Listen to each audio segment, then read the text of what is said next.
అత్యాధునిక టెక్నాలజీతో నడుము మరియు వెన్నునొప్పికి treatment Tejas spine care Somajiguda Sainikpuri Gachibowli. నమస్తే, నేను Keshav. Welcome to Suman TV. పాకిస్తాన్లో ఏం జరుగుతుంది, ఇంకా స్పెసిఫిక్గా కావాలంటే పాకిస్తాన్ ఆక్రమిత కాశ్మీర్లో ఏం జరుగుతుంది? గత 2 రోజులుగా తీవ్ర స్థాయిలో అక్కడ ప్రజా ఆందోళనలు జరుగుతున్నాయి. చివరికి ప్రభుత్వం కాల్పులకు కూడా తెగబడింది. పిఓకేలో ఏం జరుగుతోంది అనే అంశంపైన విశ్లేషణ చూద్దాం. మనతో పాటు మేజర్ ఎస్పీఎస్ ఒబెరాయ్ గారు ఉన్నారు. ఒబెరాయ్ గారు నమస్తే. నమస్తే సార్. నమస్తే and Jai Hind to your audience sir. జై హింద్ సార్. ఇప్పుడు పాకిస్తాన్ అనగానే మనం వేరే ఏ విషయాలు పక్కన పెట్టేసినా కానీ కాశ్మీర్ ఇష్యూని చాలా ఇంపార్టెంట్ ఇష్యూ కింద చూస్తాము. ఈ జమ్మూ కాశ్మీర్ అంటే మనది, పాకిస్తాన్ ఆక్రమిత కాశ్మీర్ గురించి తెలుసు.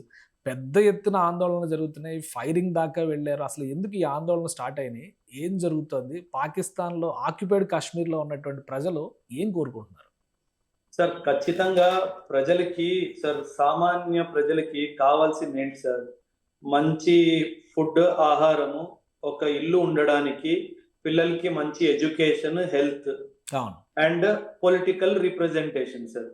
ఇవన్నీ పిఓకే వాళ్ళకి లేవు. పిఓకే కాదు సార్, పాకిస్తాన్ లో బలూచిస్తాన్ కానివ్వండి, ఖైబర్ పఖ్తూన్ఖ్వా కానివ్వండి, సింధ్ ప్రాంతమే కానివ్వండి, ఇవన్నీ ప్రాంతాల్లో పాకిస్తాన్ ఎటువంటి డెవలప్మెంటల్ యాక్టివిటీస్ చెయ్యట్లేదు సార్.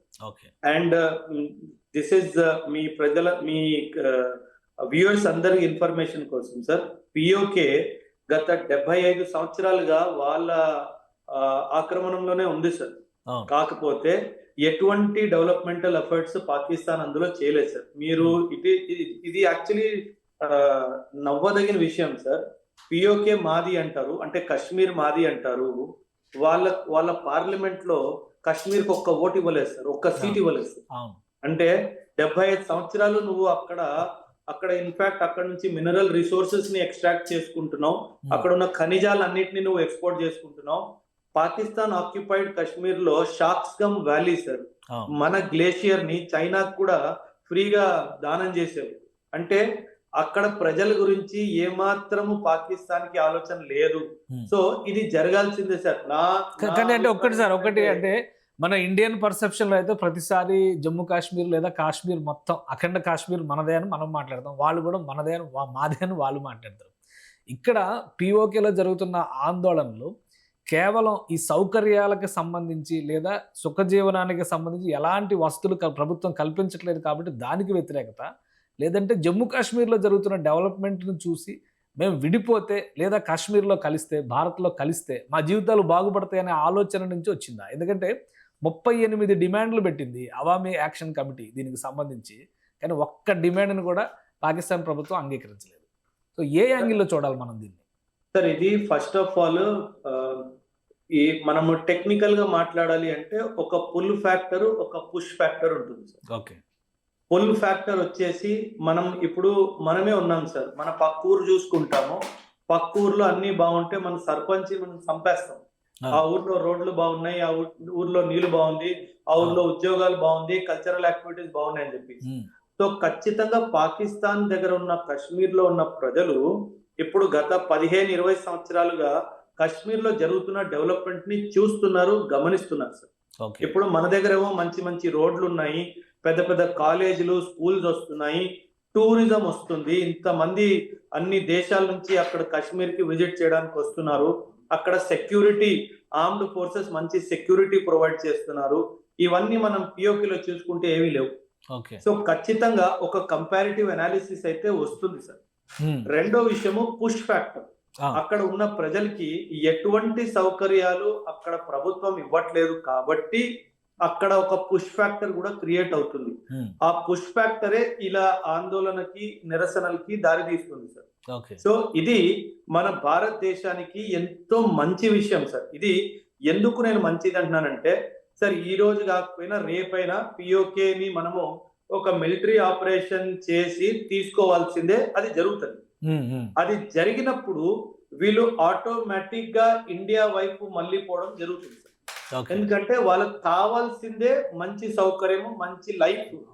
సార్ మీరు 75 years నువ్వు ఆ ప్రాంతాన్ని నీ దగ్గర ఉంచుకొని, ఒకవేళ ఆ ప్రాంతం నాది అంటే అక్కడ హ్యూమన్ రైట్స్ కానీ, హెల్త్ ఫెసిలిటీ కానీ, ఇన్ఫ్రాస్ట్రక్చర్ డెవలప్మెంట్ కానీ, పొలిటికల్ రిప్రజెంటేషన్ కానీ ఇవన్నీ ఏమి చేయలేకుండా ఉన్నావు అంటే నీకు ఒక విషయం తెలుసు, ఈ ప్రాంతం నాది కాదు, ఇవ్వాలో రేపో వెళ్ళిపోతుంది అన్న క్లారిటీ ఉంటేనే అలా చేస్తాం.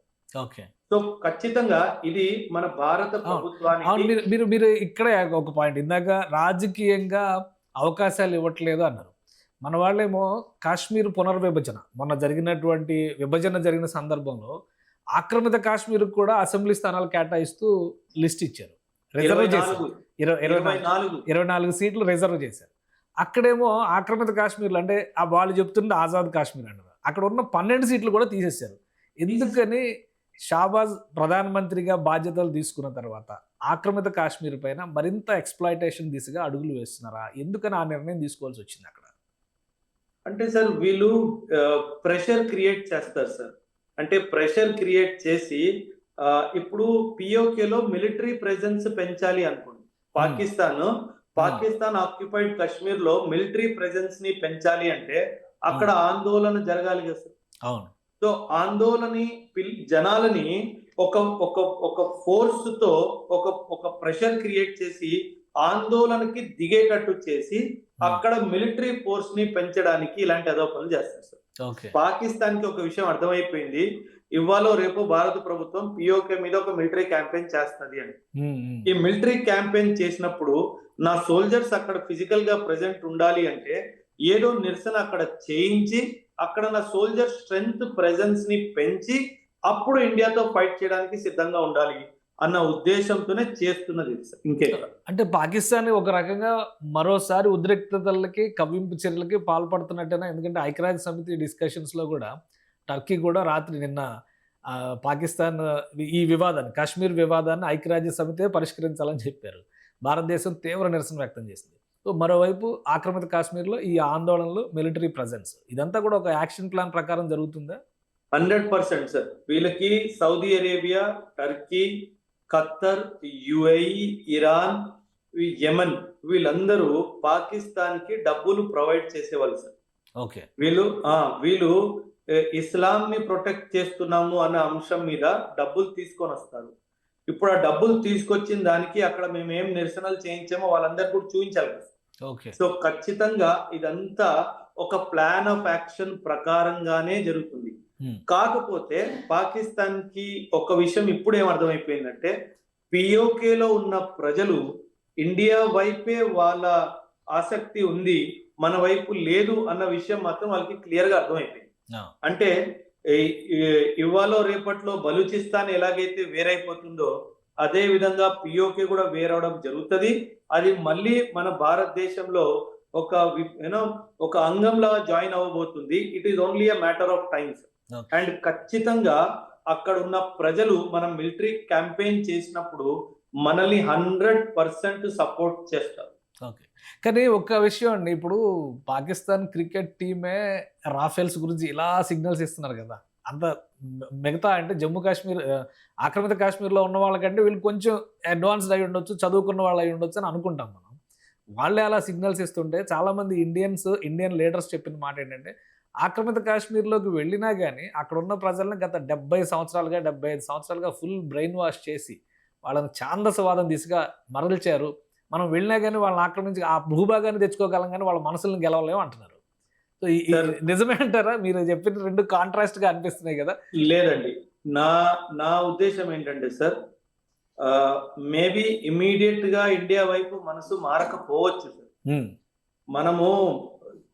మనది గాంధీ గారి దేశం. మనం మంచి చేస్తే మనిషి అన్న తర్వాత గుర్తిస్తాడు, మారుతాడు సార్.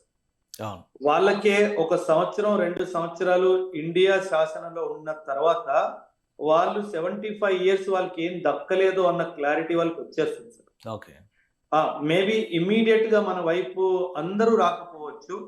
ఖచ్చితంగా మీరు అన్నట్టుగానే కొందరు పొలిటికల్ లీడర్స్ అన్నట్టుగానే వాళ్ళ మనసుల్ని మనం తిరిగి తీసుకోవడానికి సమయం పట్టొచ్చు సార్. ఇప్పుడు అలాగే మనం మాట్లాడితే నార్త్ ఈస్ట్ లో కూడా మనకి ఇంకా ప్రాబ్లమ్స్ జరుగుతూనే ఉన్నాయి కదా సార్. అలా అని చెప్పేసి మనం ఒక ప్రాంతాన్ని వదిలేయడానికి వీల్లేదు కదా సార్. ఎందుకంటే మన రాజ్యాంగం ప్రకారము, మన ఇండియన్ ఇండిపెండెన్స్ యాక్ట్ ప్రకారము జమ్మూ అండ్ కాశ్మీర్ మన దేశంలో ఒక రాష్ట్రం సార్. ఓకే. సో దాన్ని అక్కడ కొంత ఫ్యామిలీ మెంబర్స్ కానీ కొందరు సిటిజన్స్ వ్యతిరేకంగా ఆలోచిస్తున్నారని చెప్పేసి వదిలేయడానికి అయితే వీల్లేదు సార్. ఓకే. సార్ ఇప్పుడు ఇదంతా పక్కన పెట్టేయండి సార్. ఆ! ఆ పిఓకే మనకి స్ట్రాటజికలీ చాలా ఇంపార్టెంట్ సార్. అవును. పిఓకే మన దగ్గరకు వస్తే మనకు ఆఫ్ఘనిస్తాన్ కి డైరెక్ట్ యాక్సెస్ దొరుకుతుంది. హ్మ్. మనకి ఆఫ్ఘనిస్తాన్ కి పిఓకేలో 108 కిలోమీటర్ల బౌండరీ ఉంది సార్. మనకి ఆఫ్ఘనిస్తాన్ కి డైరెక్ట్ యాక్సెస్ దొరికింది అనుకోండి, అప్పుడు మనం తాలిబాన్ తో డైరెక్ట్ గా డీల్ చేసామనుకోండి, అప్పుడు పాకిస్తాన్ ని పైనుంచి కింద నుంచి పక్క నుంచి అన్ని వైపు నుంచి కొట్టడానికి మనకి మంచి సౌకర్యం. ఇదే కాదు, central Asian countries Turkmenistan, Uzbekistan, Kyrgyzstan, Kazakhstan, Tajikistan, ఈ 5 సెంట్రల్ ఏషియన్ కంట్రీస్ కి మనకి డైరెక్ట్ యాక్సెస్ దొరుకుతుంది. ఓకే. ట్రేడ్ చాలా విధంగా మనకి పెరిగిపోతుంది సార్.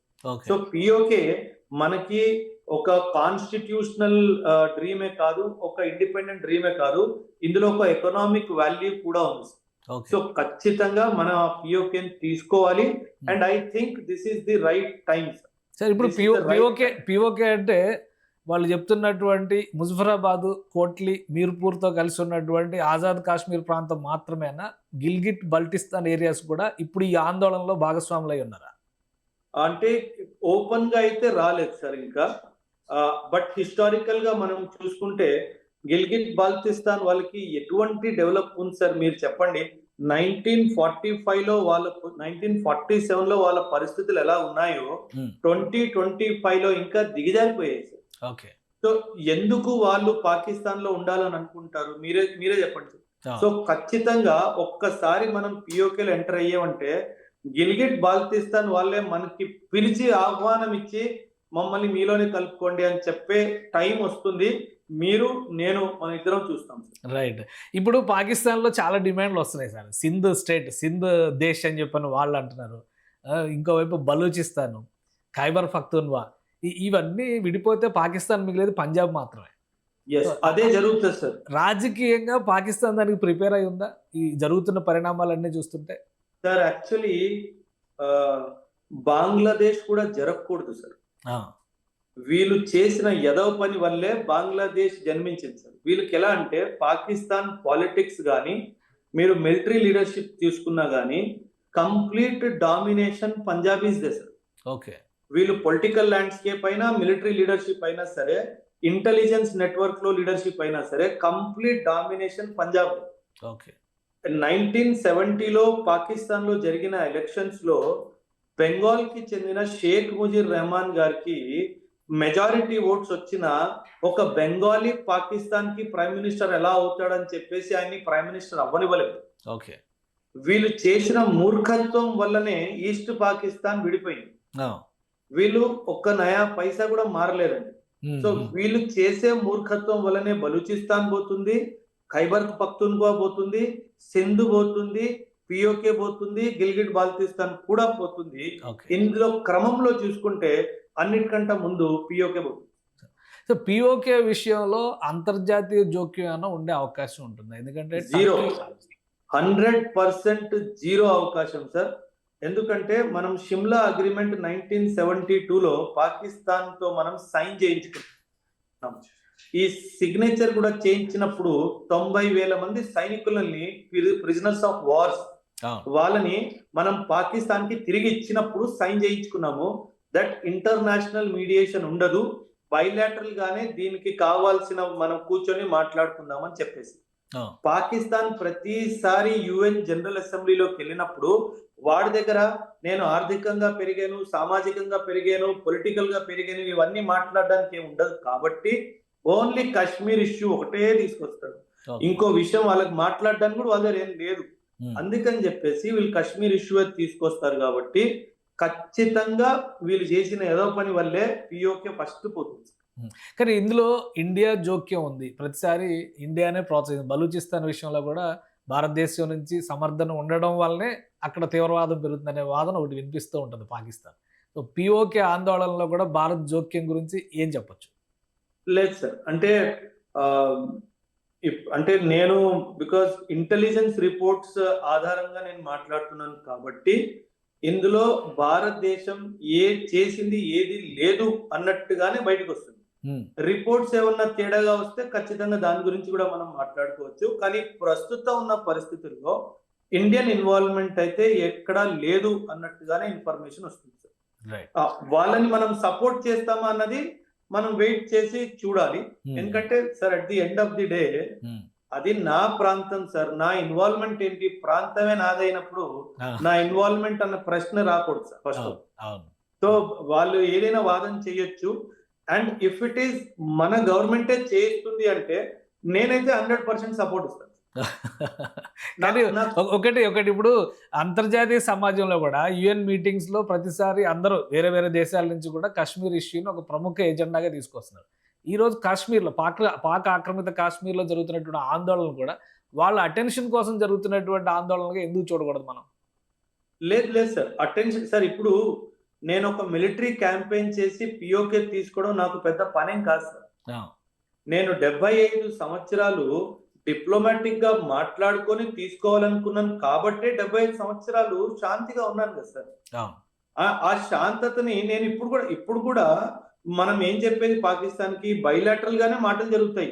కానీ మాటలు ఎప్పుడు జరుగుతాయి? నువ్వు టెర్రరిజం ఆపేసినప్పుడు మాట్లాడదు. నువ్వు ఒకవైపు టెర్రరిజం చేస్తూ రెండో వైపు మాట్లాడదామంటే అది కుదరదు.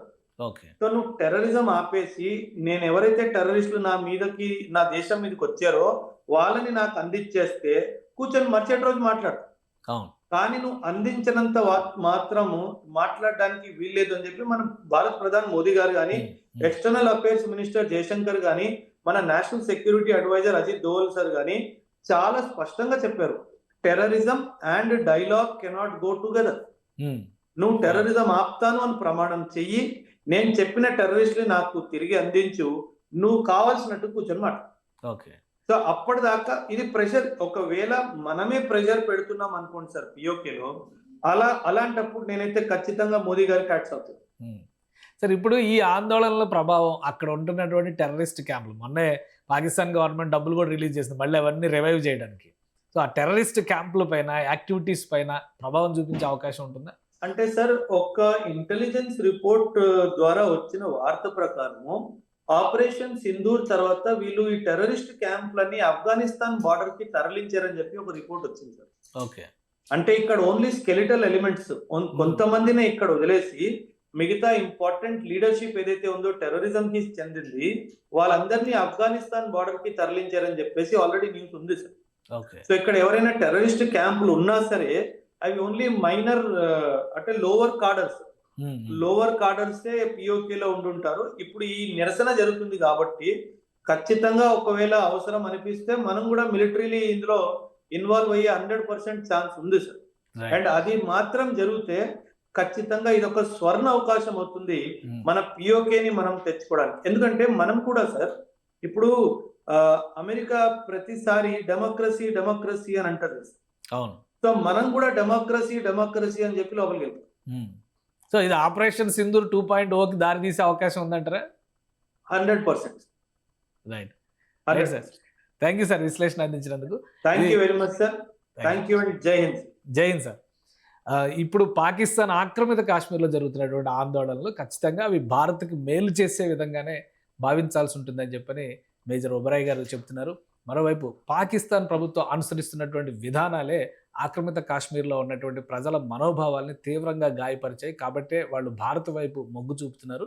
అనతి కాలంలోనే ఆపరేషన్ సింధూర్ 2.0 జరిగి కాశ్మీర్ విలీనం జరిగినా కానీ ఆశ్చర్యపోవాల్సిన అవసరం లేదంటున్నారు ఆయన. ఇది స్పెషల్ డిస్కషన్. Keep watching.